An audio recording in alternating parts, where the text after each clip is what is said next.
It's a morning.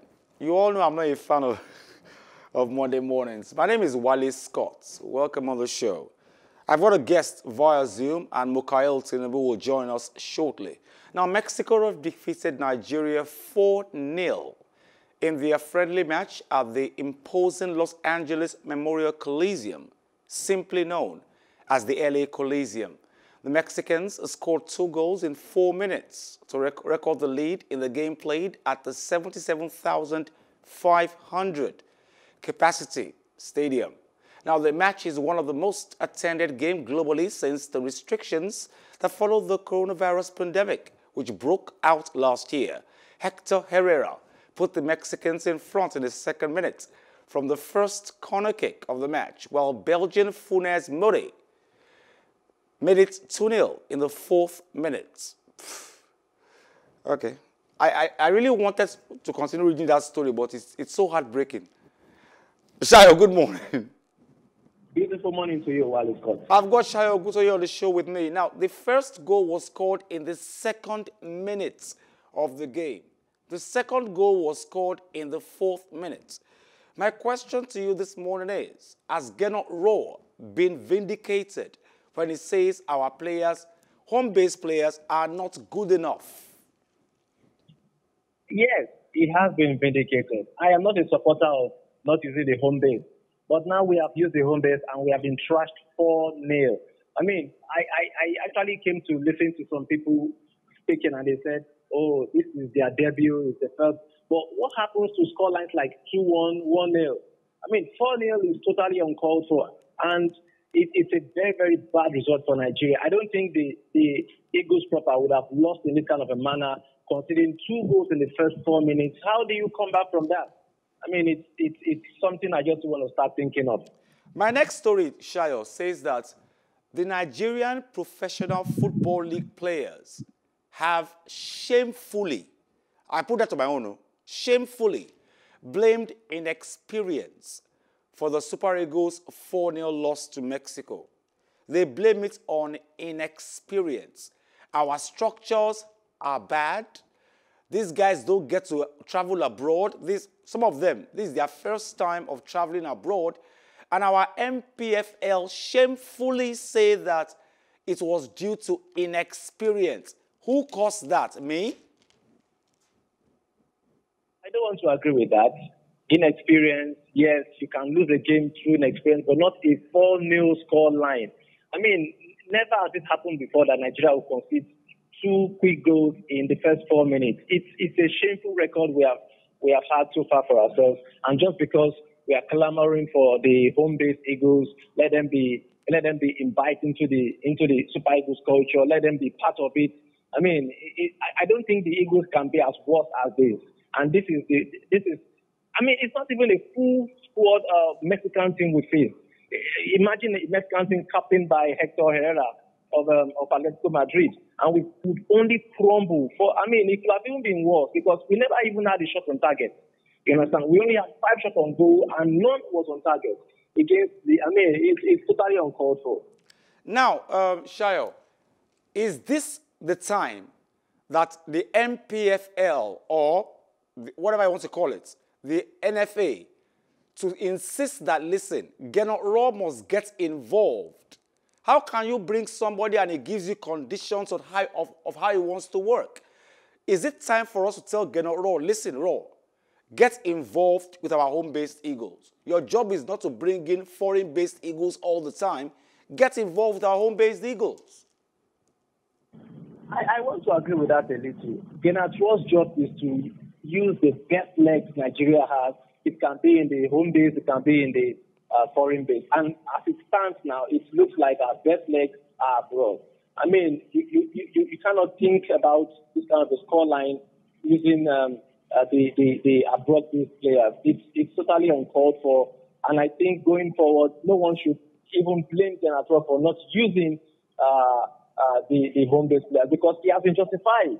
I mean, he will sit down back and look at this result and say, look at the people they said I should be using, and then you expect good results. I think also we need to thank Gernot Rohr for what he has done so far. I don't think his team has ever crumbled in this fashion, in this manner, and I think it's just a stepping stone for us.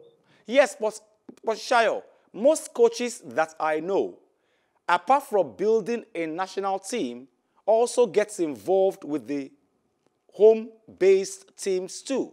So if Gernot Ross says, look at the guys you are telling me to use, what has he been doing in the last 6 years, not working on these boys that we're talking about now?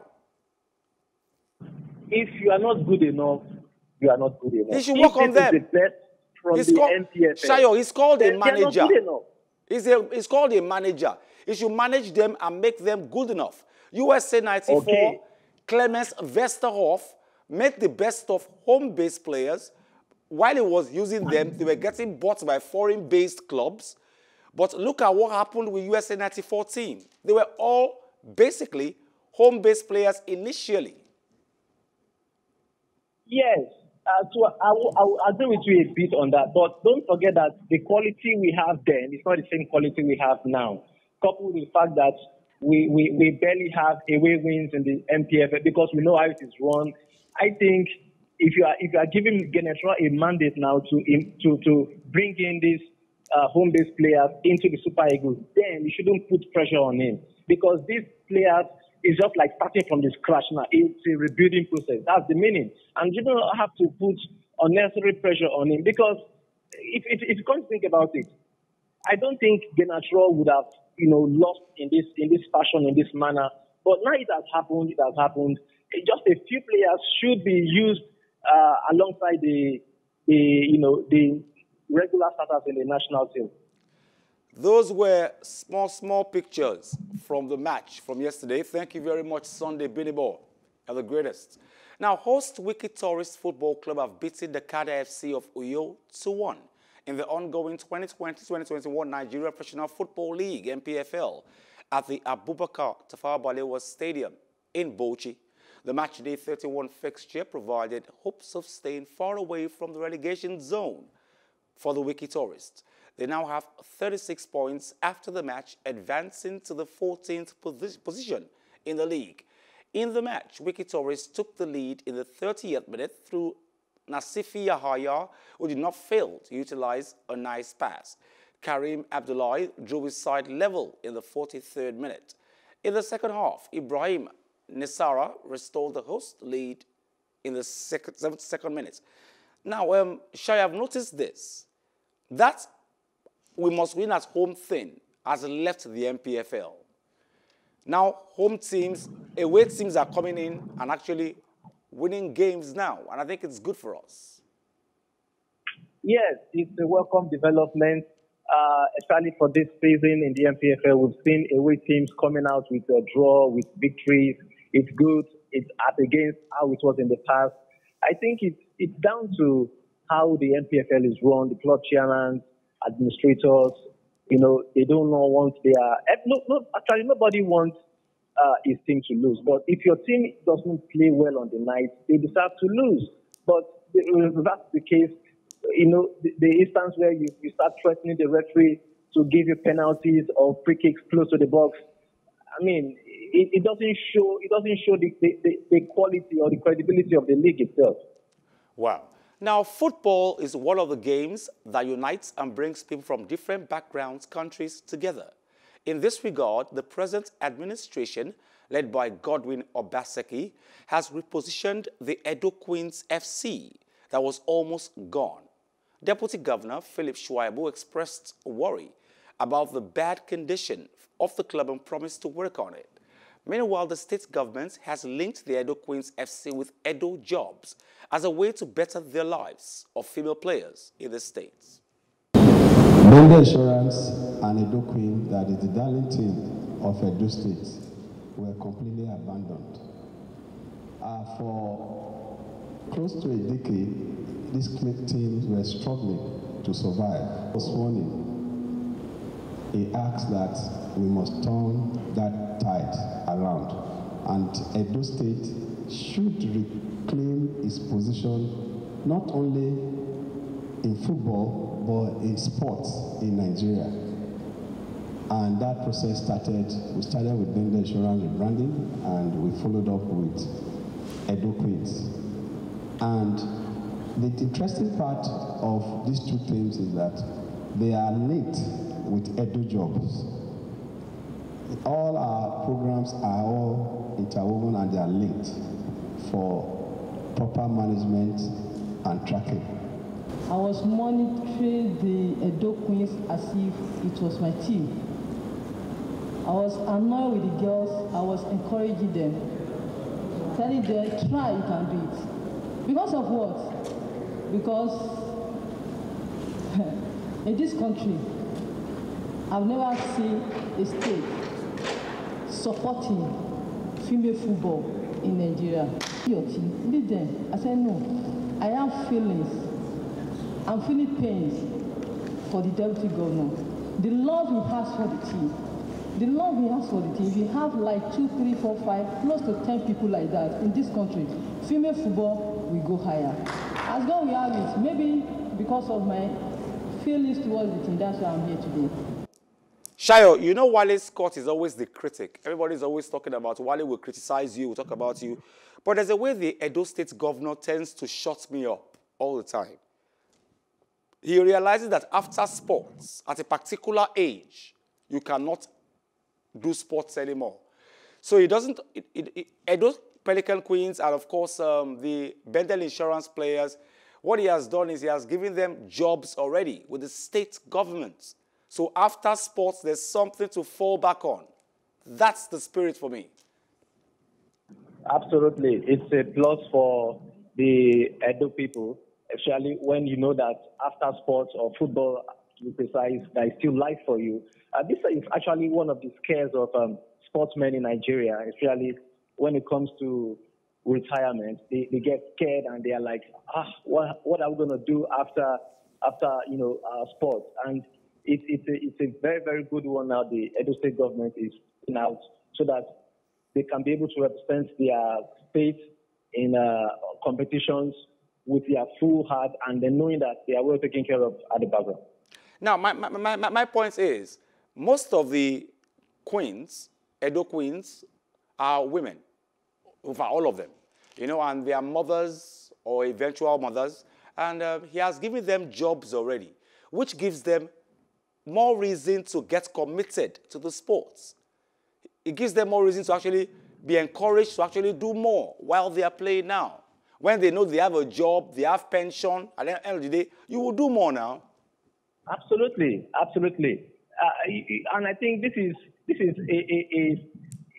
like a leading path for other states to follow too. Don't forget that one of the reasons why Bukayo Saka failed to, turn his allegiance to Nigeria was because of this same thing, because his future isn't secure with Nigeria when it comes to playing football. Now, after the football itself, what happens? Pension and all that stuff. So these are one of the things that should be taken care of before you can now, try to lure people. And I think it's a very, very good development, a welcome development. And other states should also try to follow suit. Amen to that. Now, Australian Olympic Committee has announced that it will take 472 athletes to the Tokyo Olympics, the country's second largest team for the overseas Summer Games.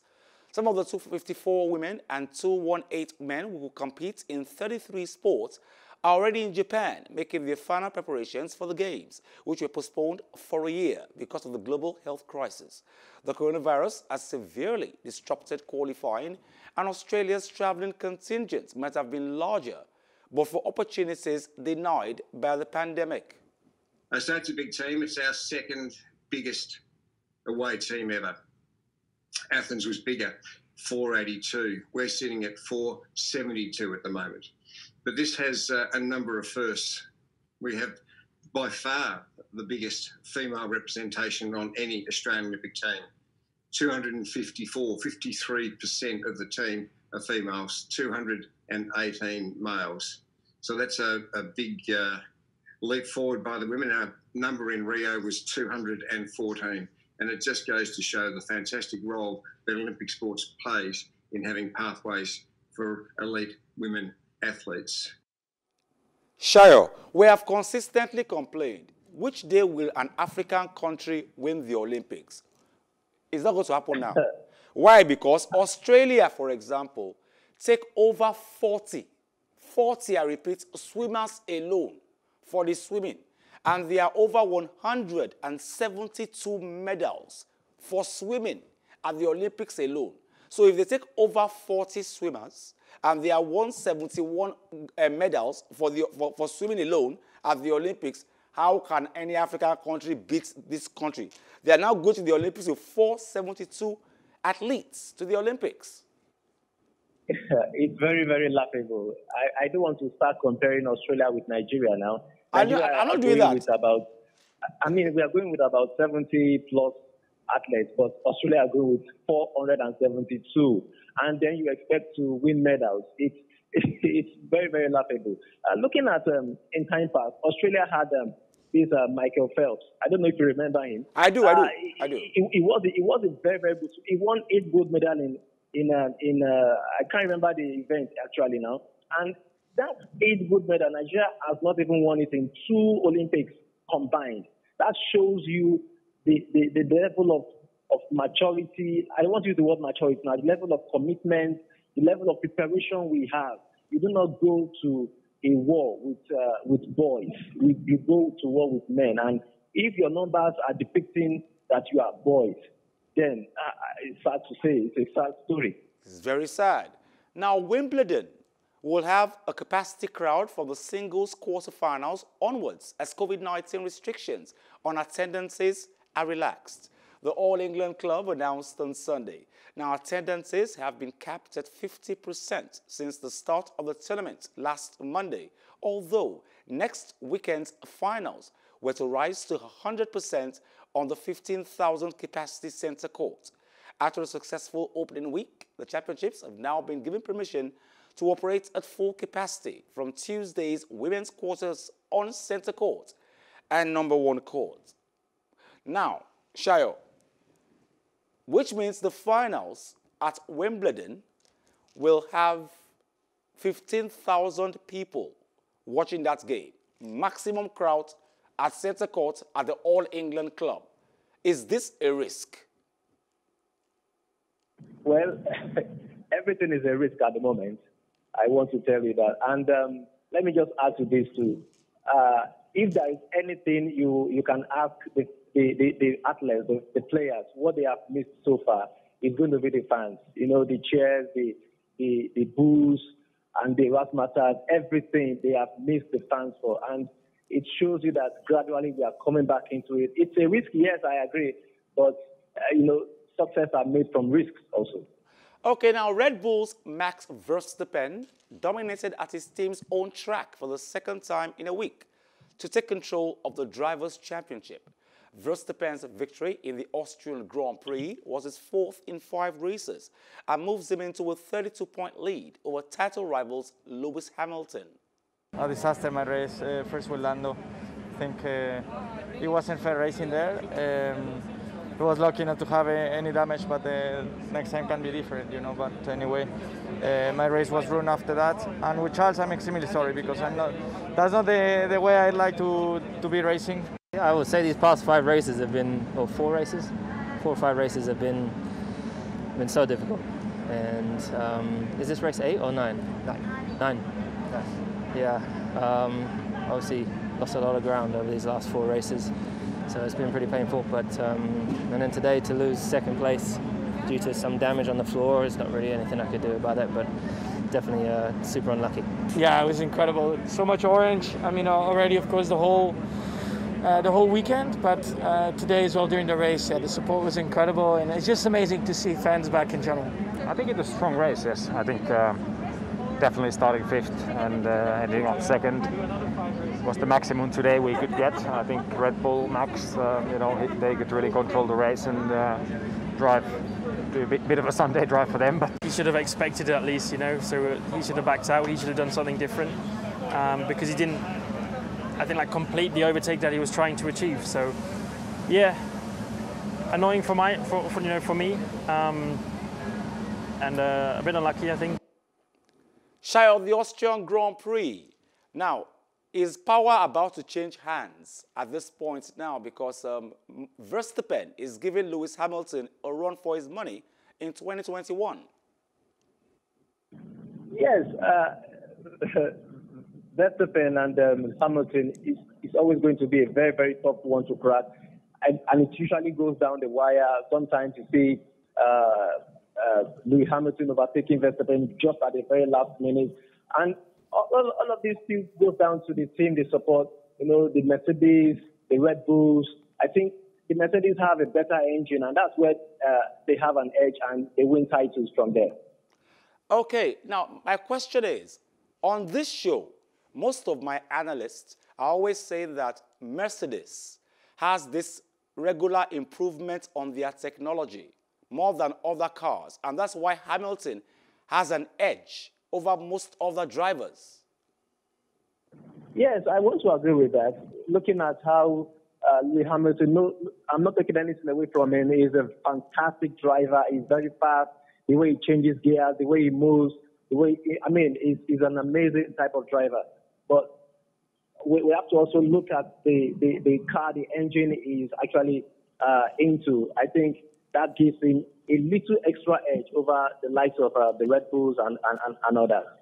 Okay, now Milwaukee Bucks head coach Mike Budenholzer heaps praise on Chris Middleton after the side eliminated the Hawks to reach their first NBA Finals since 1974.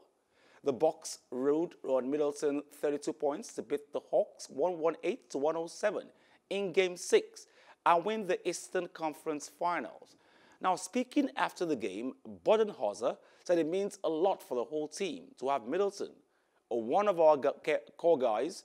The coach also cited Giannis Antetokounmpo's role in the team, exclaiming that both players are the key to this organization. Yeah, I mean, it's what a roller coaster of emotions, you know, especially this series, but, you know, the series before and opening with Miami and, you know, how good they are. And so just impressed with the resilience of the group, the character of the group. You know, they just, they have a focus and an edge that's put us in a good place, put us in an opportunity to keep playing. And so you got to deal with all those emotions, all the, you know, everything that goes into each round. And this group has been able to do that. It's impressive, but, you know, we got more to do. Yeah, I mean, I think, you know, really players for sure. And I think the whole organization, the front office, coaches, the owners, you know, take a second and enjoy this. This doesn't happen very often. It's special. And then, you know, we've had kind of long extended pauses in between each round, and kind of excited to try it without one. You know, maybe we can be the team that's, you know, in a rhythm and all that. And after game one, I'm sure we'll talk about which was better, rest or rhythm and all that. So, but it's a quick turn, but, you know, we'll be ready. I mean, it's the finals. You know, you expect their best, and we hope to counter that with our best. We've watched all the games that we played against them in the regular season, and they were highly competitive games. And, you know, every possession mentality is going to be something that both teams are probably going to be locked into. But it's the finals. Like, it's the most competitive basketball you're going to see, and we embrace that. And they're just big. You know, that's one thing that stands out is their size. You know, with Lopez, Giannis, Portis, those are big, strong, physical guys. And then they have big guards. And then they've added Tucker, who's a big, strong, versatile defender. You know, so the physicality probably is the one thing that stood out. And so we have to do a really good job of, you know, boxing those guys out, being physical when they try to, you know, limit our screens and take us out of our screening angles. We got to own our space. So to answer your question, the physicality is something that probably stood out in both games. It was consistent in both. Sayo, Milwaukee Bucks into the NBA Finals after 47 years. That's massive. That is actually a lifetime, I want to tell you. And if you look at it, they were actually there without Giannis. He's an instrumental Yeah. player. Yeah, he got injured. You know, it's amazing. And I think I said it the last time. I said, this is just their chance. This is their time. They don't know when next they can get it. It's, for 7 years is like a lifetime. And I think they just have to win it this time. They have what it takes to win it. The organization, the team, the passion, the atmosphere in the team itself is so positive. Okay, Sayo, thank you very much for joining us on the show this morning. Thank you very much. Always a pleasure. Thank you. That's all we can take on the show today. Wimbledon have said that this weekend at the finals, they would have the whole capacity, 15,000 people on center court. And I think it's a risk. But Sayo says, well, they must have gotten everything together. Maybe all of them will be in a bubble. Join us same time tomorrow, Plus Sports on PlusTvAfrica on a Monday morning. My name is Wally Scott. Like I always advise you at the end of every show, if not for anything, at least for your hearts, do some sports.